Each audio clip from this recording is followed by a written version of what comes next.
Exercice 7, on vous demande de calculer des calculs qui ont une structure un peu particulière. On vous demande de calculer, par exemple, 3 au carré moins 2 fois 4. Après, on vous demande de calculer 5 au carré moins 4 fois 6. Après, on vous demande de calculer 6 au carré moins 5 fois 7. Donc 3 au carré moins 2 fois 4, ça fait 9 moins 8, ça fait 1. 5 au carré, ça fait 25. 4 fois 6, 24. Donc moins 24, ça fait 1. 6 au carré moins 5 fois 7, ça fait 36 moins 35, ça fait 1. Donc que remarquez-vous? Ça fait, pour ces 3 calculs, 1 à chaque fois. Proposez un autre calcul du même type et le faire. Donc, un autre calcul du même type, ça veut dire qu'il faut comprendre la structure des calculs qu'on vous a fait.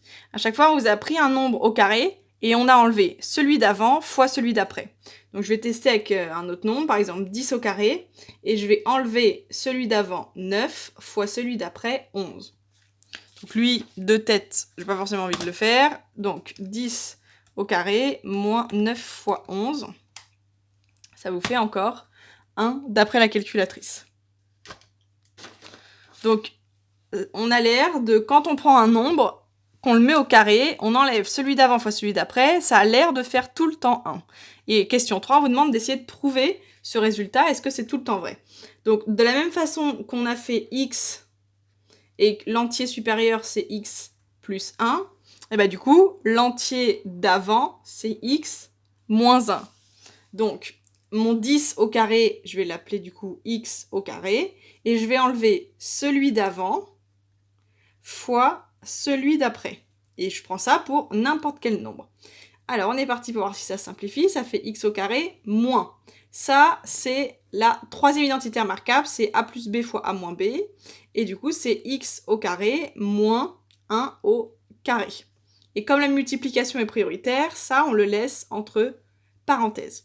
Donc, c'est x au carré, et on sait qu'un moins devant une parenthèse, ça change tous les signes. Donc, x au carré devient moins x au carré, et moins 1 au carré devient du coup plus 1 au carré. On change tous les signes.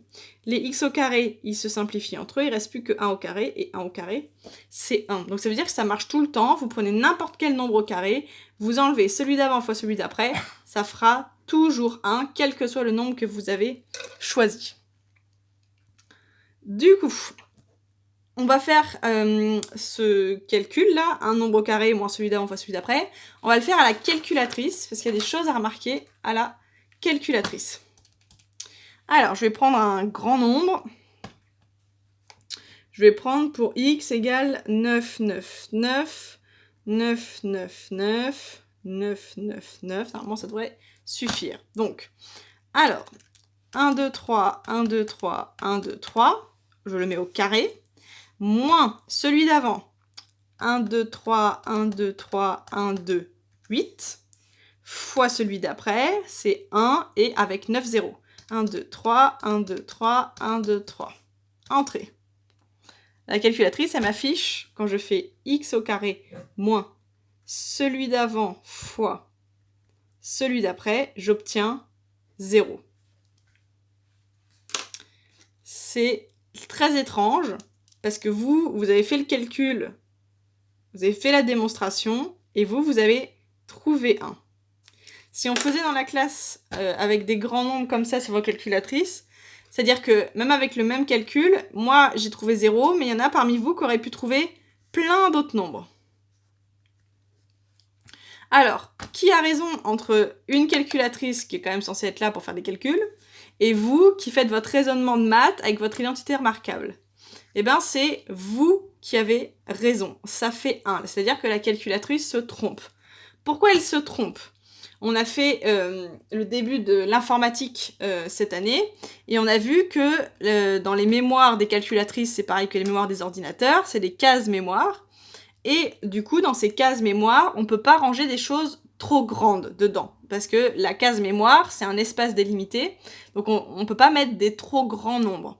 Et ben en fait, ce qui se passe actuellement dans la calculatrice, c'est que vous êtes en train de lui faire bugger sa mémoire. C'est-à-dire qu'il n'y a pas assez de place dans la mémoire pour contenir là, ce 9,9999 au carré. C'est un nombre qui est tellement grand pour la calculatrice qu'elle n'a pas la place physique de ranger ce nombre dans une case mémoire. Conclusion, elle vous affiche n'importe quoi. Et si on avait vraiment fait des calculs comme ça, grands comme ça, avec plusieurs de vos calculatrices, on n'aurait même pas eu les mêmes résultats. C'est-à-dire que ça lui fait bugger sa mémoire, ça ne rentre pas dans la case mémoire. Et conclusion, elle fait n'importe quoi. C'est-à-dire elle va me donner un nombre au hasard là-dedans, et ça fait n'importe quoi. Donc, pour tout ce qui est grand calcul, une calculatrice, même un ordinateur, il faut toujours faire attention, parce que dans un ordinateur et dans une calculatrice, il existe un plus grand nombre et un plus petit nombre. Après, c'est trop gros pour rentrer dans les cases mémoire.